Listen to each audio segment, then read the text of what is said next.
To bring about change is to be proactive and active, says Octavia Spencer. And it is with this I'm welcoming you to another episode of Life School Monday Morning Podcast. I'm your host, Joel Kayode.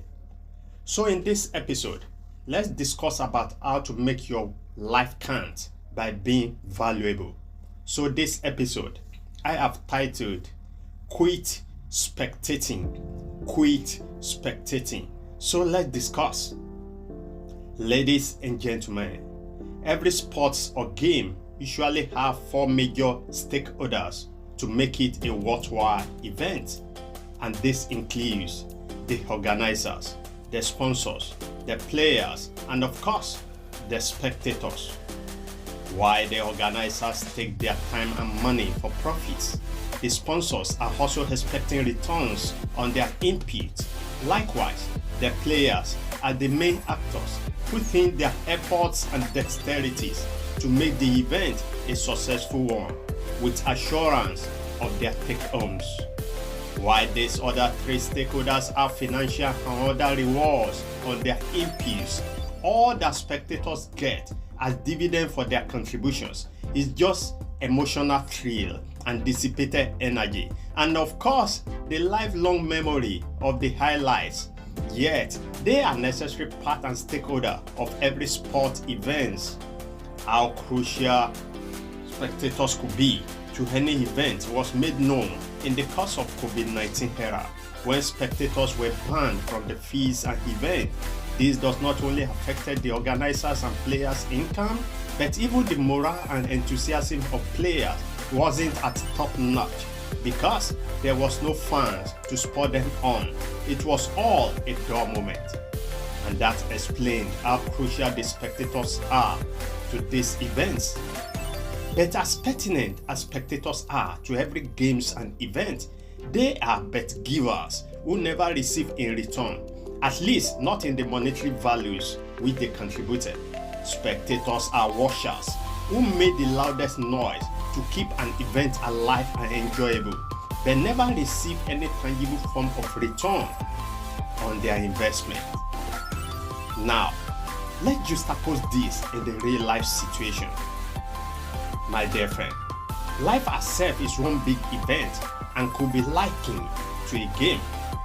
Like John Brady would say, it is a game of snake and ladder, where one good and right decision could elevate you to the topmost top, and also a foolish move could bring you down to the bottom pit.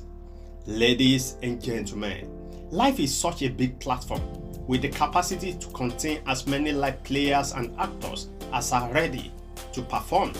And by live players, I was referring to everyone who has found their life commitment, purpose, business, or career from which they contribute to the betterment of our world and thereby earns rewards for their contributions.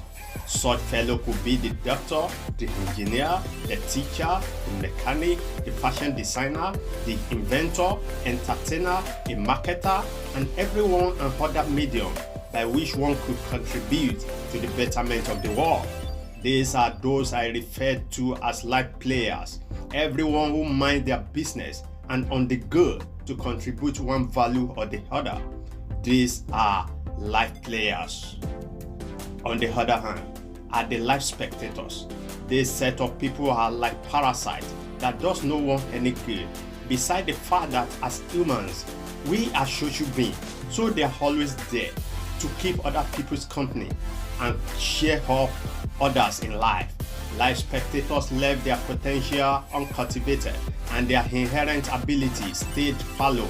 These are the people who easily condemn others in their field of interest, which they never try to explore.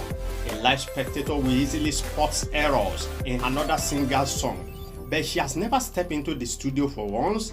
A live spectator concerns herself with who and what is trending on the social media, but was not even smart enough to convert herself into a gist blogger.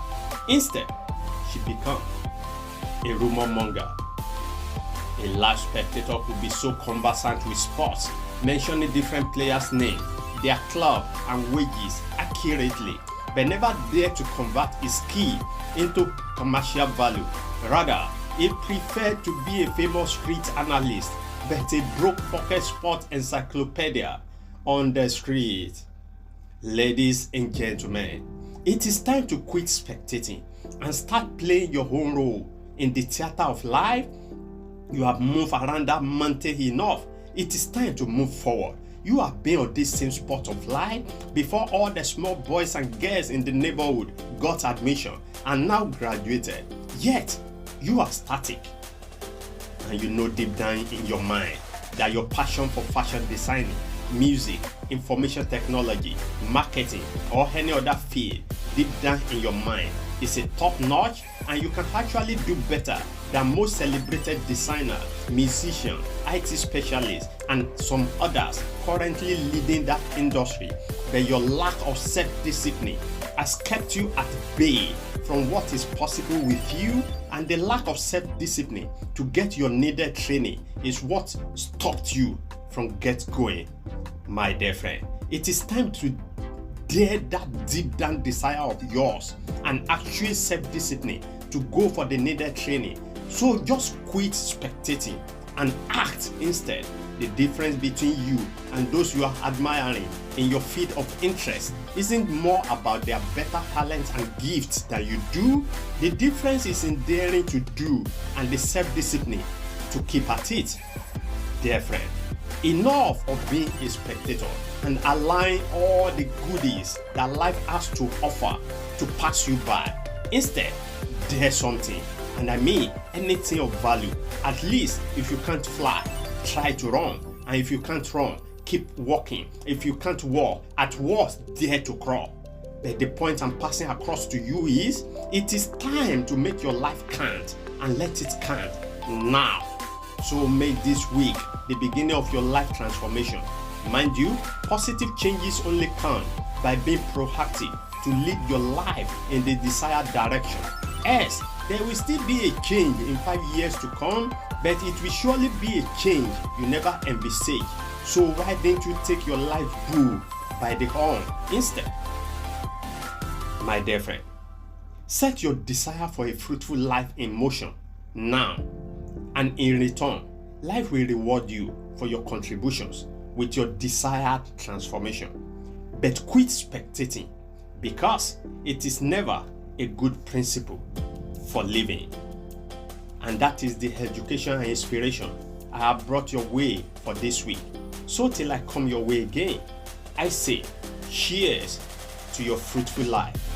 And talking about a fruitful life, kindly subscribe to Life School Letters for weekly insight to spur you on to a fruitful living by click the link in the comment section of this video. And don't forget to subscribe to this channel, and of course every other of my social media handle at the Jewel Coyote. So till we meet again, I say cheers.